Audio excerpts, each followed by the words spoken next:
If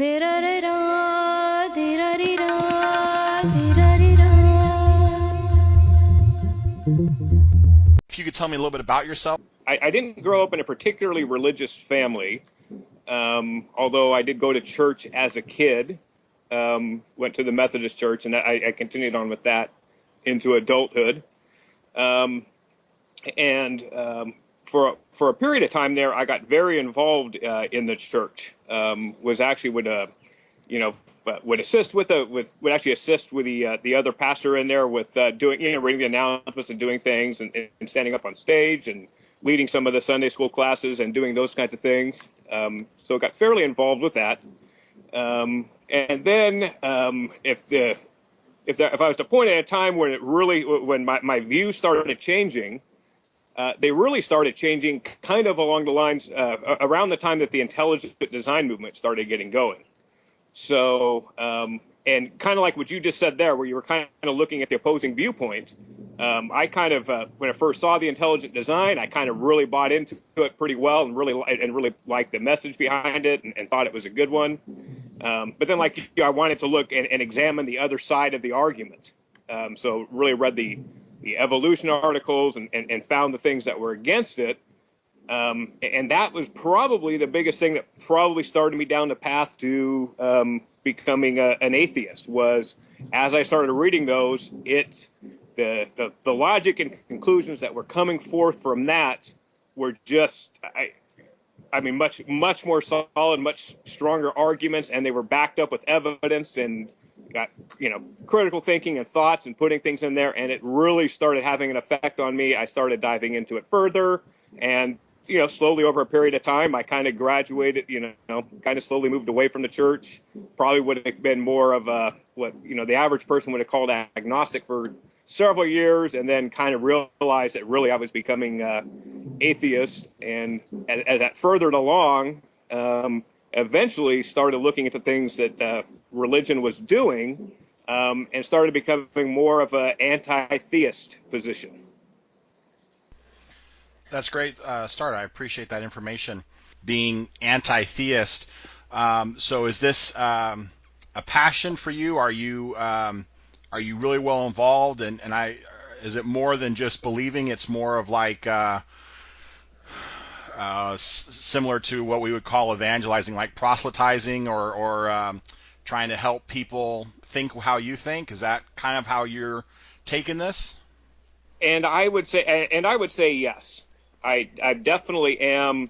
I would say more or less just not being silent about it, and just be speaking up and standing for obviously the things that I consider to be true, and helping others hopefully see the some kind of the errors in their ways, if you will. So now the approach I take is a little bit more.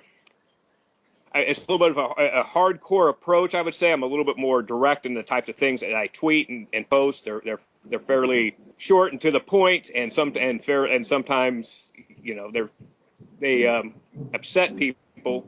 But there's lots of good Twitter accounts out there for people that are looking for the straight messages from the Sam Harris's and the Richard Dawkins and the late Christopher Hitchens and stuff like that. There's lots of good information out there that way.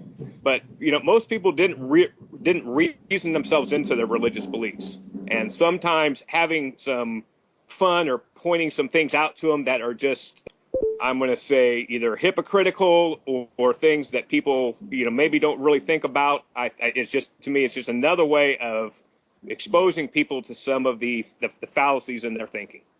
So you're saying helping people realize how their beliefs don't make sense or are hypocritical.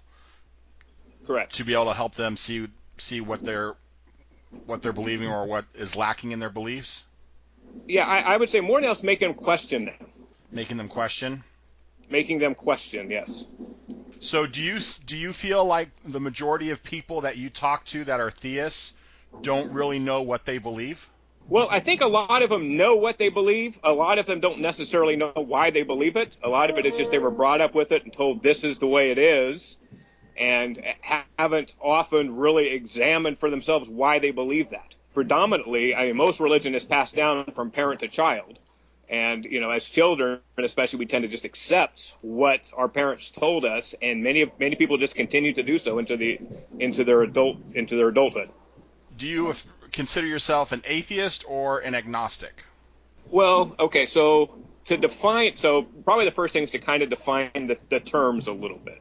I'm going to say most people that haven't really been engaged in the arguments or the discussions around it kind of look at it as there's 3 points of view. There's like a theist or a believer in God, then there's agnostic, which is kind of the I don't know position, and then there's the atheist, which is there is no God. Okay. If you really dig a little deeper into it, the agnosticism really has to do with knowledge about something, or really to say certainty about something. I am an agnostic atheist, so I don't claim certainty. I'm not. There's no way and because there simply is no way to prove that there is no God. It's an impossible feat to do. So I consider myself an agnostic atheist. I'm not claiming certainty in my belief, but all the evidence or the lack of evidence thereof leads me to the atheist position. So and I honestly think everyone's agnostic. I mean, nobody really knows for certain. Everyone has their beliefs, and they may believe them very, very strongly, but no one has the definitive, I know this to be certain kind of thing, whether theist or atheist. Now, there are some people that are called strong atheists that would be gnostic atheists. That would be people that claim to know for certain that there is no God, but that actually tends to be a fairly small portion of the overall community. And when I say fairly small portion, I mean, I would have to say probably less than 5-10%, if that high. Consider most of them would refer to themselves as agnostic atheists. So 5 to 10% of the atheists out there you would consider Gnostic atheists? They would call themselves strong atheists or hard atheists is sometimes the term used, and they would be like Gnostic atheists, right? Claiming a degree of certainty in their beliefs. Okay. You mentioned before about the intelligent design argument. Is that when you would say you became an atheist? Maybe how long into your life? So, like, was it into your adult life? And I'm guessing then within the past couple of years. Would that be right? Yeah, I would say it was probably within. My best recollection is that was probably around 2003, 2004 that I started looking into that. And again, I was looking at it from the viewpoint of I was trying to support intelligent design, not trying to go the other way. But when looking at the other side of the argument, it was stronger.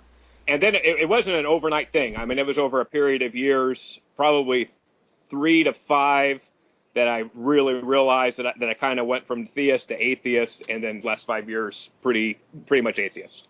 Do you consider yourself a former Christian or any other religion? Former Christian, yes. Do you believe you're a former Christian as in you went to church, you did the thing, you went to the building and maybe you got baptized or like communion or something like that, or do you believe you had a salvation experience? What do you mean by that you're a former Christian? Yeah, I would say I was saved. I mean, I try to convert other people into it. I was a very strong believer, and again, I was kind of a semi-leader in the church for a while. How did that go? Did you just, if you don't mind me asking, did you just stop going to church, or did you one day say, "Hey, Pastor Joe, we need to talk"? How did that happen? Yeah, it was more of a it was more of a slow. It was kind of a slow transition. I kind of started backing out of some of the responsibilities I had there. Mm-hmm. I think the first thing I did was kind of stop teaching the some of the kid class, and they were high school kids, but I mean some of the classes that I was teaching to some of the youth groups. Kind of started phasing out of that. Kind of started skipping Sundays and stuff like that. And then actually shortly thereafter, the main pastor of the church passed away, and it was pretty easy at that point in time just to kind of not go back anymore. Okay. Did anyone check up on you, or, hey, what's going on, how are you, or just kind of fizzled out? Yeah, I mean, I still kept in touch with a number of some of my friends there for a while, but even then, I ended up moving at that point in time there. They were more in the northern part of the city. I kind of moved down further south, so we just kind of weren't seeing each other as much. And then, as friends, they sometimes kind of come and go. So, I mean, most of those people I would still consider friends, and, we'd probably hang out if we ever had a chance, but we just haven't been in contact. Why do you think there is no God? Or I don't believe that there is one because after really taking a critical examination of the evidence that you would say is out there, and really looking at the things that are said about it and other kinds of things, it just really there is no strong correlation or any there's no observable or experimental evidence to support the existence of a supreme deity. what would you say to God believers out there? If they're listening right now and you had a message to say to them, what would you say? I would say probably the biggest thing is to take a step back and question the Bible. If it was presented to you not from a church, if you're stuck on some kind of desert island and somehow that book just dropped in your lap and you had never heard of it before and you picked it up and read it, you're not likely to believe most of what's in there. Most people do because they're brought up being told that that is the Word of God. A presupposition, if you would, that is a true book from the get-go, and most people are told that from a very young age, and often don't think about it or look at it that way. Critical examination of it and really determining those kinds of things are very helpful. And the other thing also I would say is get yourself knowledge about other religions. Most people can look at another religion and find things that they find problematic or absurd, but they can't take that same corrective lens, and if they could take that same corrective lens and turn it on their own religion, they'll find the exact same problems. I mean, it's real easy for us to look at I'll say Scientology and the story of Xenu, the ruler of the universe, flying here and to Earth in DC-10s through outer space as being an absurd story, but at the same time, people accept the talking snake. They're really on the same level. Here's where this is where I got to change the order of my questions. Again, this was written out ahead of time, so it's not. That's fine. Yeah, that's fine. Okay. Are you mad at God? I don't. No, I'm not. I mean, I don't believe in God. I mean, I don't. I'm no more mad at God than I would say you would be mad at Zeus. I mean, you simply don't believe that he exists. I mean, that is the case. It's not anger. Yeah. Do you hate the Christian God at all? And let me clarify, because it doesn't sound like you are. When people talk about the God of the Bible and try to describe him to you, and you hear people, say this, and I'm a Christian, does it bring up thoughts that, the God that is described in this religion you have a serious problem with? Or is it just simply, it's Zeus, it's, no big deal to me? For the most part, it's no big deal. I do find that in a number of my conversations that many of the Christians I speak with aren't as well versed in the Bible as I am, and I don't mean that. I'm not trying to up my position here or say that I'm a know-it-all or scholarly, but I've been through it several times and I'm well aware of what it says. And many of them are unaware of some of the things, especially in the Old Testament, that can be problematic if you're trying to describe this as being an omnibenevolent being. Should I stop believing in God, or should I stay the way I am? I would take it, if I was to give anyone advice on it, is, again, to really examine, to take a look at it and examine, and become familiar with the processes behind critical thinking and logic and science. If you take that to heart and really, look at them and then take those principles and apply them to your religion, you'll find that it's going to fall short. And I think it's far better for people just to learn how to think critically about things. And it's not just religion. People should learn to think critically about any kind of claim, whether it's religious or whether it is political, for example.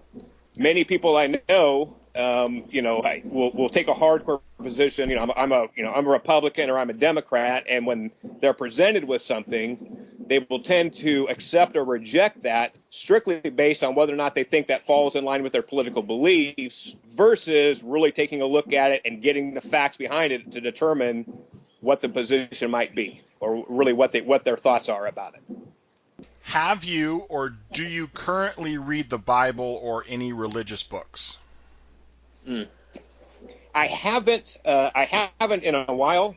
That said, I had a period of time there back when I was really involved with the church that I read the Bible pretty much daily. It had some really good study Bibles that gave me a lot of good, insight into all of the passages in there. So they were about twice as long as your standard Bible.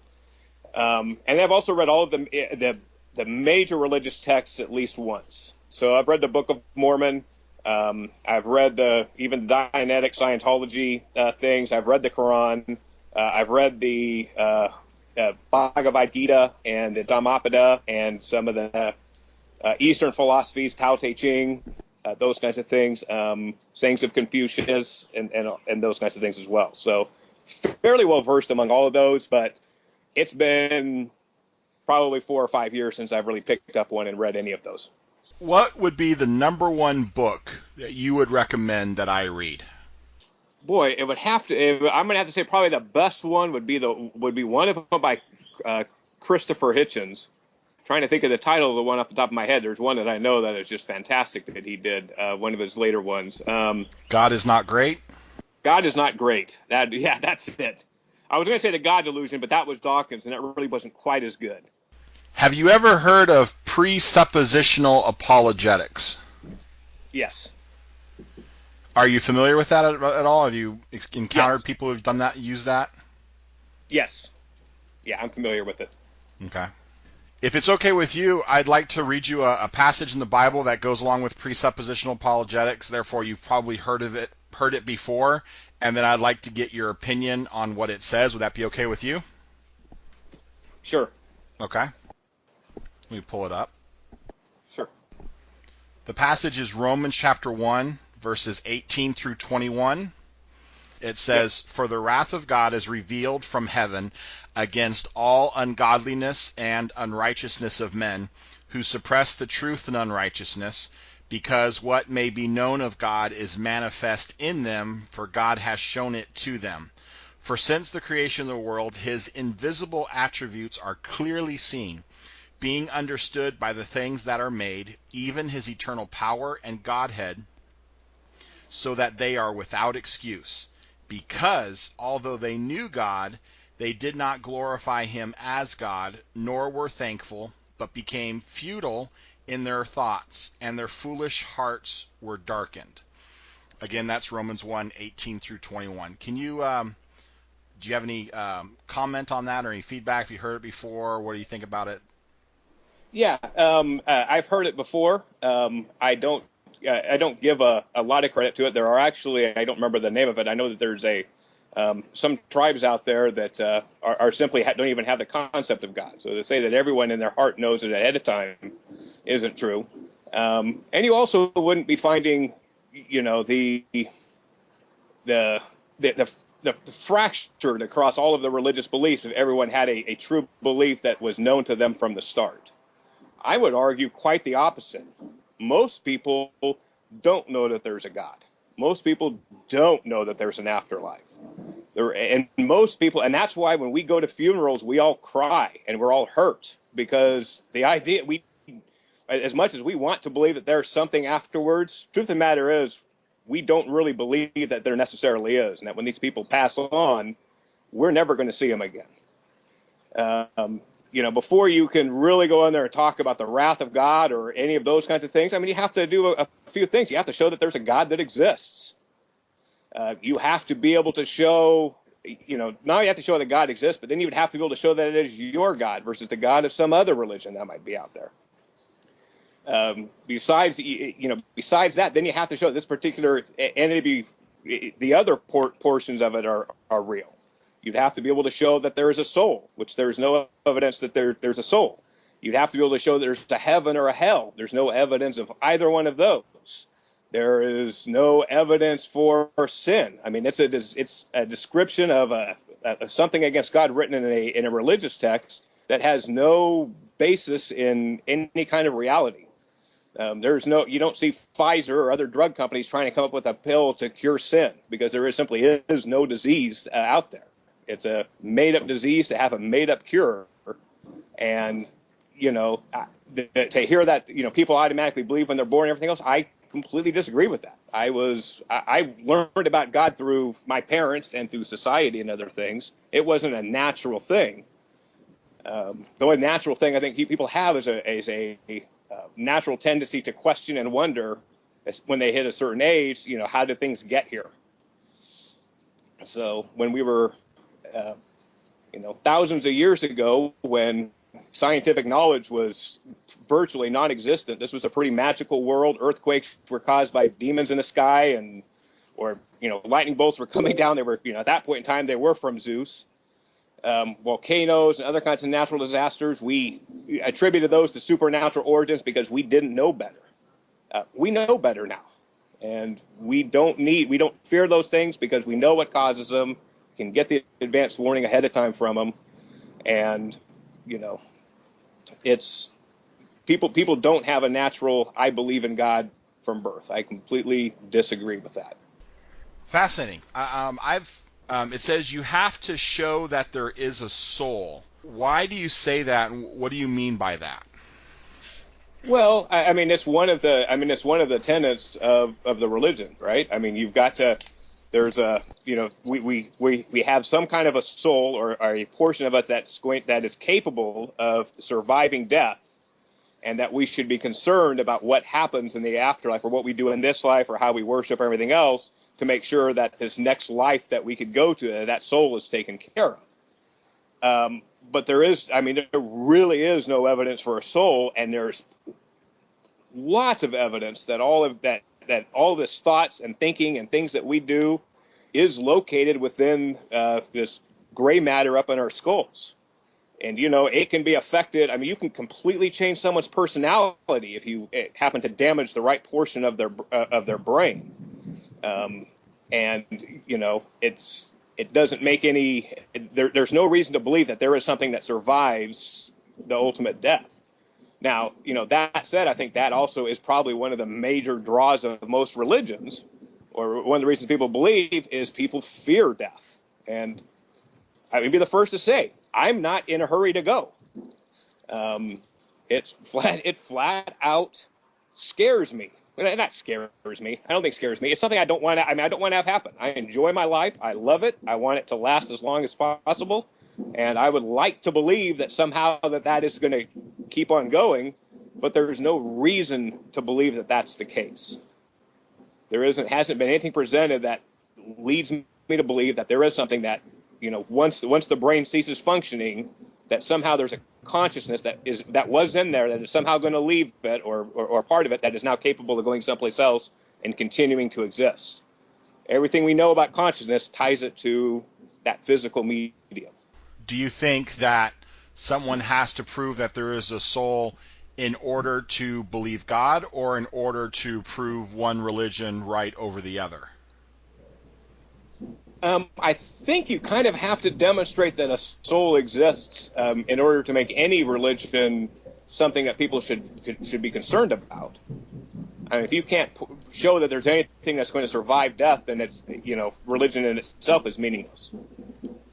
So, one quick thing I will say with regards to that, it was one of the changes that kind of came about as I became atheist, but I really want to say it's more to changing how I learned to think about things, is that when you take away that belief that there's, this is some kind of a temporary existence, and it's just a kind of a dress rehearsal for a bigger thing later on, if you accept the fact that this is all there is, you look at life and the things that happen to it and with other people very differently. So, I view murder or harming other people much more critically, I think, than I did before. Not that I didn't before, not that I ever thought it was good. I don't want to get it, but when you're taking someone's life, I mean, to me, you're taking away something that can never return, that never comes back. They're not just respawning in someplace else. I mean, they're gone. That type of thing is very, very permanent. And therefore, it's one of those things that has to be, absolute last resort when it comes to things such as, are we going to be going into war with people and killing people and doing these kinds of things? Because, I mean, we're taking away something that's once it's gone, it's gone. There is no second chance. And it also addresses, I think, some of the social issues in life. If you take up things such as, the rights for gays to marry, this is their only life. They need to be able to live it and live it as happily as they can. And the only way they can do that is in this life right here that we know for certain we have. And trying to take that away from them, I think, is morally incorrect. Okay.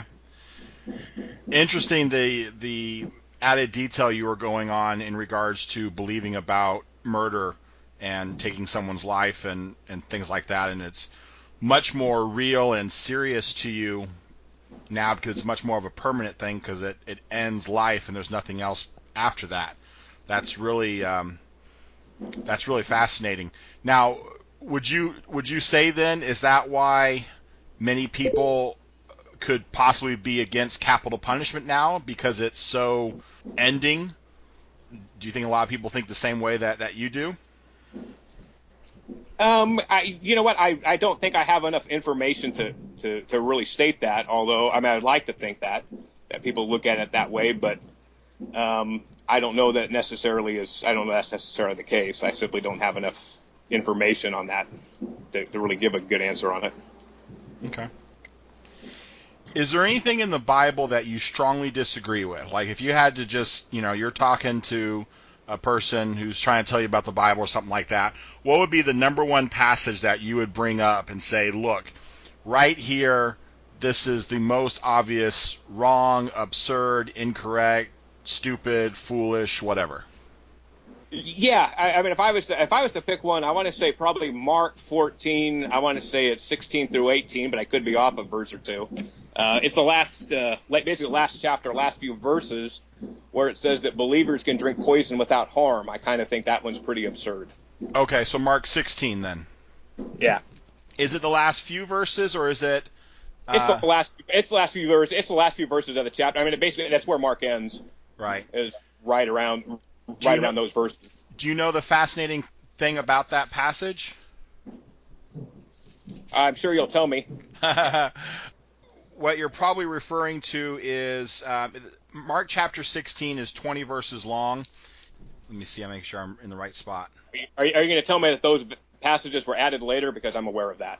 Okay. Well, some people think that it's under dispute. So I didn't know if you knew that just happened to be, Yeah. Even Christians are wondering about that passage. Yeah. Okay. That's one that jumps out at me. But there's a lot of them in there. You can take your pick. That you should kill somebody for working on Sundays in the Old Testament, that's pretty absurd. The creation account, if you try to take that literally, that's pretty absurd. That he did it in 6 days, or that he just talked it out, or just all of it? Just the whole thing. Okay. We have ample evidence that is not the way the universe formed. Okay. You mentioned how you got gung-ho in the whole intelligent design argument when it came out. It was made a big issue. Was believing in the creation story, was that harder for you when you were a Christian? Was that something that you, I don't know about that, or were you always believing that and you changed after studying it in 2003? Yeah, I don't think I never really had. I was never a biblical literalist, so I kind of figured those were all, I would use the term more of those were weren't meant to be taken literally, kind of a thing. So I never really believed it. But again, as we got up there, I really looked at that. It's there's not a whole lot of redeeming qualities within it.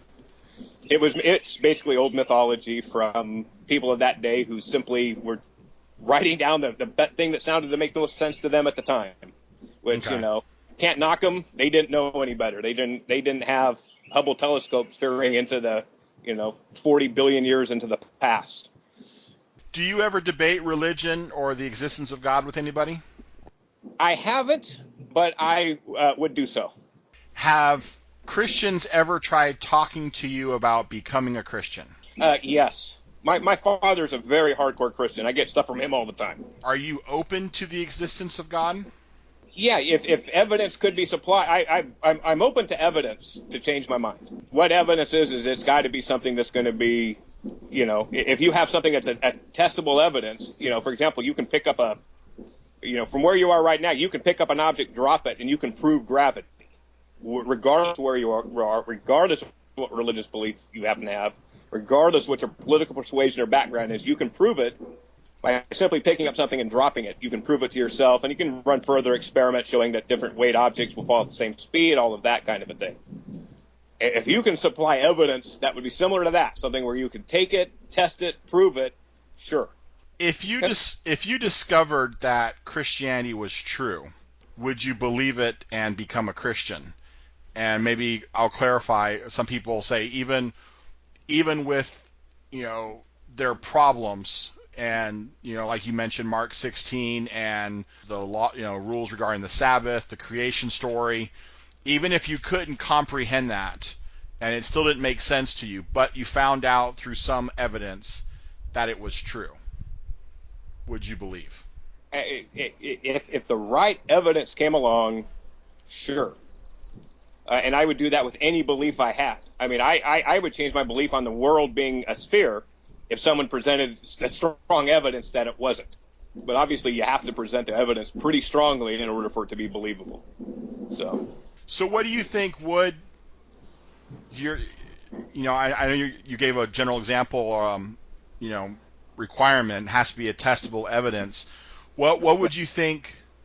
What would it take to be quote unquote evidence to you that something was right about a religion, about the existence of God? Well, I mean, there's a number of things. For example, you could clearly demonstrate it if you could, for example, pray for somebody that had lost a limb and have it grow back. That would certainly get my attention. And if you repeated that, that would really get my attention. But the claim of a God is a pretty extraordinary claim, and the evidence for it is going to have to be just as extraordinary. Well, Chris, that is the end of my questions. So I really appreciate your time. And do you have any questions for me? Do you have any feedback to this whole process or recommendation of questions or anything like that? Anything I can do to help make this experience even better? Boy, not that I can think off the top of my head. As you mentioned in your thing, and I said again, it was a pleasant interview, and it wasn't a debate thing, and I didn't get the feeling that you were trying to convert me and stuff like that, which was good. Not that you're allowed or not entitled. If you can, again, I put some pretty high standards there for the evidence, so feel free to go back and take a look at it. But no, I think it was very good. Said what I wanted to say, and I hope I made it clear, and some of my responses were clear. Not knowing what the questions were ahead of time, it's sometimes thinking on the spot. You're not always as prepared for it, but I thought it was a good interview, and if there's anyone else that you ever want to do an interview with, and you want me to chime up and say, hey, it was a good interview, feel free to talk with this guy. He's good guy, just asking some legitimate questions and providing some some of his thoughts and feedback on it. I'd be happy to give that to you. Cool. I appreciate that. And just what you were just saying, it made me think of something else really quick. Yeah. That you said you said what you wanted to say. So if the answer is no to this, it's fine. But maybe just in summary or in conclusion, is there anything that you would like to say or address or just to make sure that for right now I have everything that's going through your mind and that's maybe important to you in regards to this issue? Yeah, I think everything. I mean, I'm sure after we hang up the call, I'm going to think of a dozen things. But at the moment, there's nothing that's really coming to mind. And if there was anything else I want to add, I'll circle back with you. Okay, great. Awesome. Well, I learned a lot and got a lot of new insights from you, so I really appreciate this, Chris. I really appreciate your time. I hope you enjoy the rest of the night, and definitely feel free to stay in contact, okay? All right. Sounds good, Mike. Thank you very much. Have a good night. All right. Thank you. You too. Bye. All right. Bye. Dira-dira, dira-dira, dira-dira.